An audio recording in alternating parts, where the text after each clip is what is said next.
तो आप सभी अभी कॉलेज के अंदर आने वाले हो या फिर आ चुके होंगे और आपका फर्स्ट ईयर बीटेक का स्टार्ट हो चुका होगा। तो काफ़ी ज़्यादा यार नई नई चीज़ें आपने नोटिस की होगी, बहुत नई नई चीज़ें आप फील करते हो यहाँ पे, बहुत ज़्यादा ओवरवेलमिंग और एक काफ़ी ड्रास्टिक चेंज आता है आपकी स्कूल लाइफ से आपकी कॉलेज लाइफ पे। यहाँ पे आप देखते हो कि यार आप काफ़ी सारे बच्चे अपना शहर बदलते हैं, किसी दूसरे शहर में आप जा रहे हो तो अलग अलग शहरों के अलग अलग सिटीज़ के लोगों से आपको बात करने का मौका मिलता है। सबकी पर्सनालिटीज़ काफ़ी डिफरेंट होती है, तो वहाँ मोल्ड होने में हो सकता है आपको यार थोड़ा सा टाइम लग जाए। फिर आप देखते हो कि यार कॉलेज में जब आप जा रहे हो तो वहाँ पे ज़रूरी नहीं है कि यूनिफॉर्म पहनो, आप अपने मनपसंद के क्लोथ्स पहन सकते हो। आप क्लासेस के बीच में जो गैप्स होते हैं उनमें कॉलेज से बाहर जाके कहीं अपने दोस्तों के साथ मज़े कर सकते हो। आप कॉलेज के अंदर शायद अपना पहला बंक भी एक्सपीरियंस करोगे, आप कॉलेज के अंदर शायद अपना पहला मास बंक भी यहाँ पे करोगे। बहुत ही सारी यार नई नई चीज़ें होती है। जो कॉलेज का कैंपस होता है वो इतना बड़ा होता है, स्कूल तो बहुत ही छोटा लगता है उसके सामने, अगर आप एक ठीक ठाक कॉलेज के अंदर अगेन हो तो। एंड हॉस्टल लाइफ के तो क्या ही कहने, यहाँ से आपको यार एक अलग ही पर्सपेक्टिव मिलने वाला है लाइफ का। तो अभी अभी नए आए हो कॉलेज के अंदर, इस वीडियो को प्लीज़ एंड तक देखना। ये तो मैंने कुछ कुछ चीज़ें बताई है, आई एम प्रीटी श्योर आप बहुत सारी और चीज़ें फील कर रहे होंगे यार। देखो होता क्या है, कॉलेज के अंदर जब बच्चा आता है, मेरे को तो पास आउट हुए हुए थोड़ा सा टाइम हो गया, बट कॉलेज के अंदर जब हम आते हैं तो हमारा एक एटीट्यूड भी थोड़ा अलग रहता है। हम थोड़े से बिल्कुल अपने हाई पे रहते हैं, मज़ा आ रहा होता है और हमें लगता है कि हम ही सबसे ज़्यादा समझदार है, हमें कोई और तो ना ही समझाए। स्पेसिफिकली आपकी जो अभी उम्र भी होगी 17 या 18, तो आपको लगता भी ये है कि आप ही सबसे समझदार हो और आप किसी की बातें तो सुनते ही नहीं हो, स्पेसिफिकली घर वालों की। तो भाई प्लीज़ इस भैया की मेरी बात यार इस वीडियो में सुन लो, ताकि आपके जो ये पहला साल है वो बर्बाद ना हो आगे जाके, और इस साल को आप अच्छे से प्रोडक्टिवली यूज़ भी कर पाओ। इस साल में आपकी प्रोडक्टिविटी भी अच्छी रहे। इस साल फर्स्ट ईयर में आप कॉलेज के अंदर जो फ़न होता है उसको भी अच्छे से एंजॉय कर पाओ, और साथ ही साथ अपनी स्टडीज़ को भी बैलेंस कर पाओ, अपनी फ्यूचर एक बढ़िया करियर के लिए, एक बढ़िया प्लेसमेंट के लिए। चालू करते हैं यार इस वीडियो के अंदर।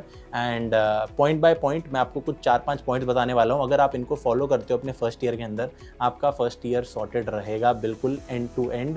वरना यार मैंने बहुत सारे ऐसे बच्चे देखे हैं जिन्होंने जेई में बहुत अच्छी प्रिपरेशन की होती है, अच्छे कॉलेज के अंदर अच्छी ब्रांच में आते हैं, कॉलेज के पहले ही साल में इतना ज़्यादा बिगड़ जाते हैं, इतना ज़्यादा कॉलेज के पहले ही साल में डीरेल हो जाते हैं ना यार, कि उनकी पूरी पर्सनैलिटी चेंज हो जाती है। देखो कॉलेज एक ऐसी जगह है, ऐसा नहीं है कि कॉलेज के अंदर आके आपका जो दिमाग है वो विकसित होगा।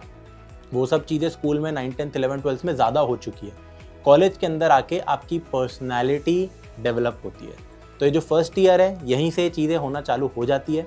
जितना आप यार लेट करोगे कुछ कुछ चीज़ों में, उतना ही हो सकता है आपका करियर भी फिर लेट हो जाए। डराने की कोशिश नहीं कर रहा हूँ, नॉर्मली आपको बता रहा हूँ, काफ़ी बढ़िया आपको जगह मिलेगी कॉलेज के अंदर। आपको कुछ ऐसे दोस्त मिलेंगे जो कि आपके साथ ज़िंदगी भर भी रहे। तो पहला पॉइंट यहाँ पे है, कॉलेज के अंदर आपको अपने पर्पस को और फन को, दोनों को बैलेंस करना होता है। अब पर्पस से मेरा मीनिंग है, पहले मैं इस पॉइंट में लिखने वाला था कि आपको अपनी स्टडीज़ और आपको अपने मज़ों को बैलेंस करना पड़ेगा, बट आपका पर्पस कॉलेज का कुछ भी हो सकता है। कुछ बच्चों का पर्पस क्या होता है कि कॉलेज के अंदर एकेडमिकली हम बहुत बढ़िया रहे, कॉलेज की पढ़ाई अच्छे से करें, फिर उसके बाद एक मास्टर्स डिग्री भी करें। कुछ बच्चों का पर्पस ये होता है कि यार सिर्फ कॉलेज की डिग्री ले ली, हाँ ठीक है, फिर पापा का बिजनेस चला लिया। कुछ बच्चों का पर्पस ये हो सकता है कि यार कॉलेज की डिग्री, जो कि मेजॉरिटी बच्चों का होता है, सिर्फ कॉलेज की डिग्री नहीं चाहिए हमें कॉलेज के द्वारा प्लेसमेंट भी चाहिए। ठीक है, तो किसी भी अगर आप कैटेगरी में लाई करते हो, आपको बस अपने पर्पस और फन को बैलेंस करना पड़ेगा कॉलेज लाइफ में, ताकि दोनों चीज़ें आप इंजॉय कर पाओ एंड आपका कॉलेज लाइफ बढ़िया भी जाए। अब यहाँ पे पॉइंट नंबर 1 आ जाता है, आपके कॉलेज के एकेडमिक्स। तो कॉलेज में यूजुअली क्या होता है, सेमेस्टर बाय सेमेस्टर एक साल बांटा जाता है। अब आपको नई नई चीज़ें अगेन दिखेगी। वैसे तो आपके स्कूल में भी मिड टर्म एग्जाम और फाइनल एग्जाम्स होते थे, तो यहाँ पे क्या होता है, 4 साल की बीटेक में 8 सेमेस्टर्स होते हैं। तो पहले साल में आपके 2 सेम्स होंगे, यानी कि सेमेस्टर्स, एंड हर सेमेस्टर में एक तो आपका फाइनल एग्जाम होता है और एक आपका मिड सेमेस्टर एग्जाम होता है। क्या पता कभी कभी 2 भी हो जाते हैं, कॉलेज डिपेंडेंट। हर हफ्ते 2 हफ्ते आपके बेसिक छोटे मोटे क्लास टेस्ट तो चलते रहेंगे। यहाँ पे एकेडमिक्स को कैसे ध्यान में रखना है, एकेडमिक्स के अंदर कैसे स्कोर करना है, फटाफट मैं आपको 1 मिनट के अंदर बताने वाला हूँ। पहली बात तो यार ये है, आपने बहुत सुना होगा कि कॉलेज में बच्चे हॉस्टल में बैठ के एक रात में सारा सिलेबस कवर करके टॉप मार लेते हैं। भाई ये बिल्कुल कोरी बकवास है। इन चीज़ों पे बिल्कुल ध्यान मत दो। बहुत ही ऐसे कम बच्चे होते हैं जो एक रात पढ़ के पूरा टॉप मार लेते हैं, ठीक है। बहुत ही कम बच्चे होते हैं और कुछ बच्चे फेंकते भी है, उनको पहले से भी थोड़ी थोड़ी चीज़ें आती है। ये बिल्कुल वैसे ही पॉइंट की तरह है जैसे कि आपने कुछ वीडियोज़ देखी होगी जिससे बाद में आपको झटका ज़रूर लगा होगा कि भाई 2 महीने के अंदर IIT निकाल ली 1 महीने में। तो ये वही बात है, प्रिपरेशन अपनी थोड़ी सी अच्छी करनी है। अब फ़र्क क्या रह जाता है कि 11th-12th की प्रिपरेशन में हमें साल भर ही कंसिस्टेंट रहना पड़ता है। कॉलेज के जो एकेडमिक्स होंगे, आपके कॉलेज एग्जाम, उसमें अच्छे नंबर लाने के लिए एग्जाम से 1 हफ्ते पहले पढ़ लो, मोर देन इनफ रहता है। 1-2 रात पहले बस यहाँ पे मत पढ़ना। अच्छे सीनियर ने मेरे को यही गाइडेंस दी थी और बेकार सीनियर्स ने मेरे को ये गाइडेंस नहीं दी थी, उन्होंने 1 दिन वाली गाइडेंस दी थी। तो अपने सीनियर वीनियर के चक्कर में यहाँ पे मत पढ़ना। मेरी ये बात सुन लो, आपको 100% काम आने वाली है। अब बात करें, एक तो आपका मिड सेमेस्टर हो गया, उसके 1 हफ्ते पहले पढ़ना चालू कर दो। एंड सेमेस्टर के 1 हफ्ते पहले पढ़ना चालू कर दो।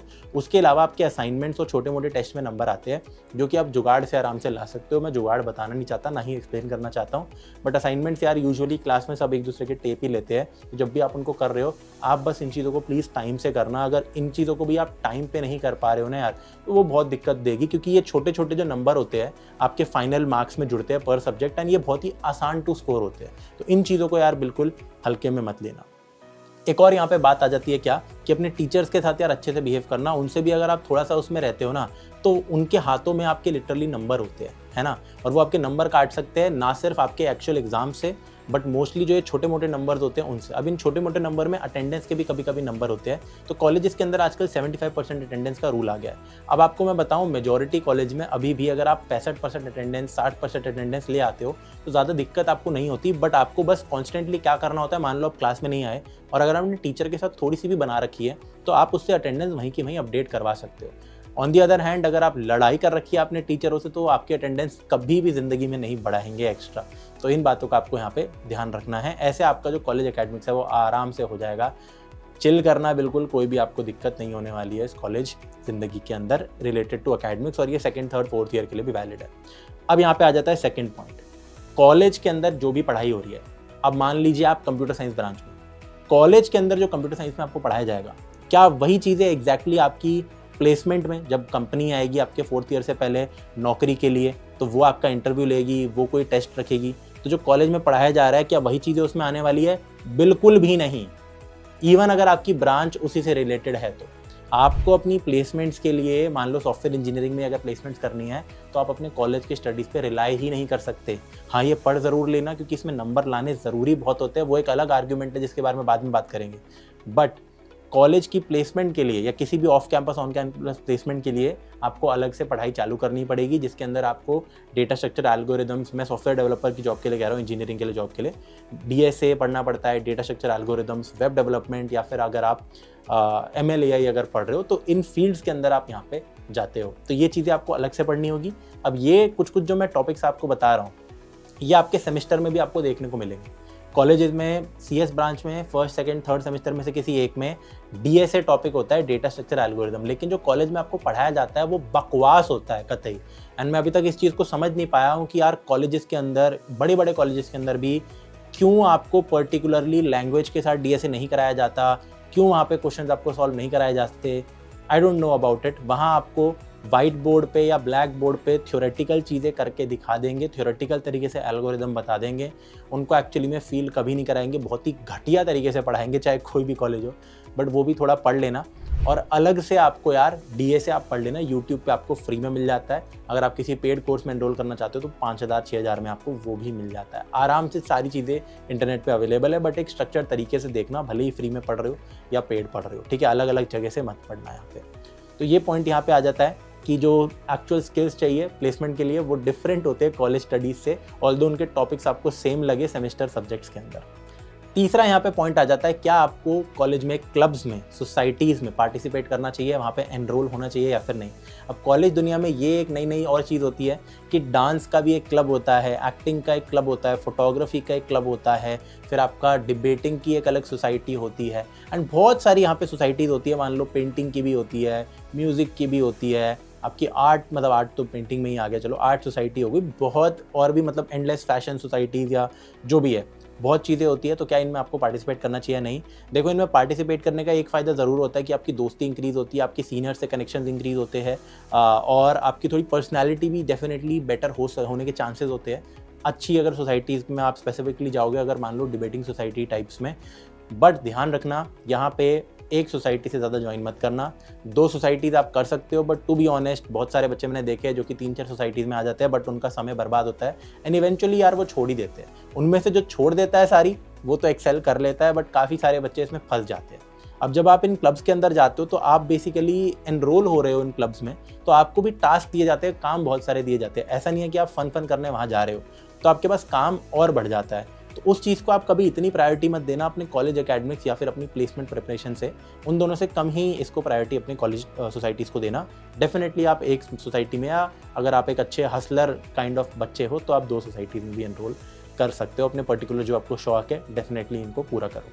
अब यहाँ पे आ जाते हैं लास्ट पॉइंट पे कि कॉलेज लाइफ में फर्स्ट ईयर में आपको क्या नहीं करना है।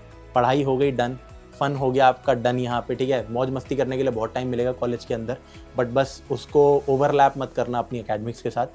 यहाँ पे लास्ट पॉइंट हमारा आ जाता है कि क्या नहीं करना आपको फर्स्ट ईयर में। तो फर्स्ट ईयर में आपको गलत चीज़ों में नहीं पढ़ना है।